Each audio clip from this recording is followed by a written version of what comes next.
Friends, welcome to the broadcast. स्वागत है आप सभी का यहाँ पे वंस अगेन। तो यहाँ पे फाइनली दोस्तों जो अपडेट है, जैसा कि आपको पता है अभी आईबीए की जो मीटिंग रही है वर्सा यूनियन, उसकी जो अपडेट है वो फाइनली रिलीज़ हो चुकी है। उसी को यहाँ पे डिस्कस करेंगे in this video. So please make sure करना यहाँ पे वीडियो को लाइक कर देना। और बहुत इंपॉर्टेंट अपडेट है, as you know that finally जो इम्पोर्टेंट डिस्कशंस हुई हैं वो रिलीज़ हो चुकी है। And please share this update, and the update is being quite lengthy. बड़ा क्विकली मैं उसको डिस्कस करने की कोशिश करूँगा। तो यहाँ पे 12th bipartite settlement core group workman meeting on Wednesday 25 October 23 at committee room of IBA. So negotiating committee Shri Rajneesh Karnatak ji, MD and CEO bank of India, had meeting of core group with the representative of the constituent workmen unions for the further discussions on COD. So क्या क्या रहे हैं? The undersigned personally attended the meeting. The discussion stagnation increment on union demand of additional stagnation increment up to retirement responded to revert back. Its fate is subjected to overall course. Stagnation increment to be given on reversion after 1 year, and IBA will discuss it with the officer committee and will come back. Next जो important discussion रहा, that is the revision of special pay. Special pay to be revised in same proportion in which basic will be raised. Since it involves financial outlay, so this demand will be taken up further.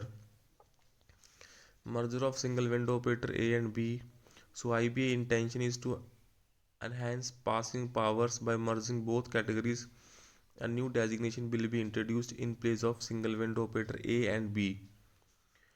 So on demand of substaff to be designated Daftari, IBA responded as under.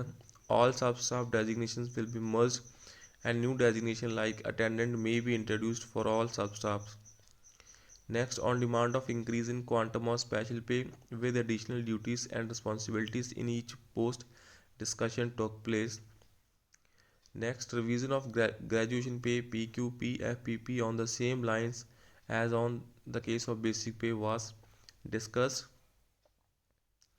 Introduction of incentive for passing professional bankers exam of Institute of Bankers, suggestions invited by IBA, and this issue will be discussed further.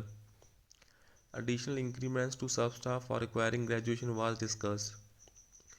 Officiating pay restriction of minimum 7 days for claiming officiating allowance to be removed was demand. So IBA may agree for minimum 4 days claiming officiating allowance. IBA has asked unions to suggest simple formula for computation of officiating pay, and various demands by unions on improvement in HRA will be taken up later subject to availability of the funds. And following two demands by union were rejected by IBA. HRA on rent received basis up to 150% of the normal entitlement, and facility of leased accommodations to be made available to all the clerical staff. तो ये यहाँ पे काफ़ी important है। Lease accommodation की अगर facility clerical staff को मिल जाती है तो this will be a very game changing point here. The demand for HRA at 150% on transfer to another station on declaration is taken. So declaration basis के ऊपर भी अगर HRA मिलता है 150%, so is taken possibly by IBA and the suggestion may be accepted. Transport allowance, IBA rejected following two demands: reimbursement of cost of patrol for those who own vehicles, and in case of e-vehicles, cost of charging batteries to be reimbursed. So IBA agreed to consider enhancement in present transport allowance. So for transport allowance to be paid to physically challenged differently abled employees as applicable to government employee, IBA agreed to seek concurrence of DFS. तो यहाँ पे अभी DFS लेगी इसके ऊपर decision. So IBA appeared positive on reimbursement for periodically eye check of employees to constant exposure to computers. Amount and periodicity of such checkups will be finalized in due course. There was a discussion on leave bank. So IBA agreed for creation of leave bank, and it may be utilized for those having serious medical issues. Overtime for devising formula and eligible base components for calculation of overtime wages. The matter is referred to the sub committee. Overtime का बड़ा issue है यहाँ पे, और इसका अगर formula device हो जाता है एंड एलिजिबल जो भी बेस कंपोनेंट्स हैं जो इसमें यूज़ होंगे, तो it will be quite beneficially. So union reminded on disciplinary actions procedures are refer to as sub committee. So जो मेन नेगोशिएटिंग कमेटी है उसकी जो मीटिंग है दोस्तों वो अभी 27 को है. So main negotiating committee meeting की अभी वेट करनी पड़ेगी. So the message being circulated by mister Vinod Nikam ji, general secretary.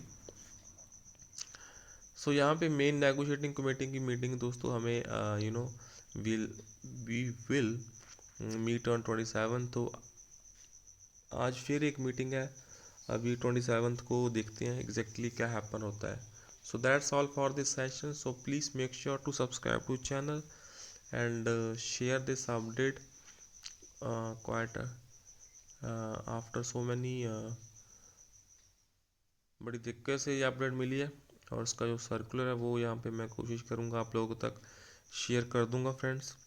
And this message being circulated by bank कर्मचारी सेना महासंघ, उनकी तरफ से ये मैसेज यहाँ पे सर्कुलेट हो रहा है.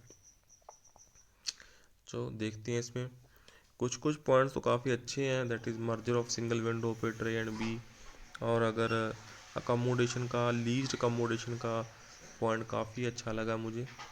एंड रिवीजन ऑफ स्पेशल पे अगर वो हो जाता है and it will be quite beneficially.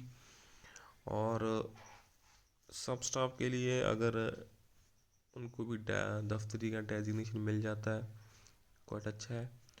Officiating पे restriction of minimum 7 days for claiming officiating allowance to be removed. And HRA on rent received basis up to 150% of normal entitlements. Quite good point here. तो discussions तो मुझे fruitful दिख रही है. इसका क्या implement होगा एंड वो अभी हमें देखना पड़ेगा. And IBA appeared positive on reimbursement of periodically eye checkup. तो ये यहाँ पे इम्पोर्टेंट है बिकॉज कॉन्स्टेंटली एक्सपोजर बहुत ज़्यादा है, तो आई चेकअप का तो यहाँ पे बनता पॉइंट है. ओवर टाइम का अगर कोई फार्मूला डिस्कस होता है, so for devising formula and eligible base components for calculation of over time wages, the matter is refer to the sub committee.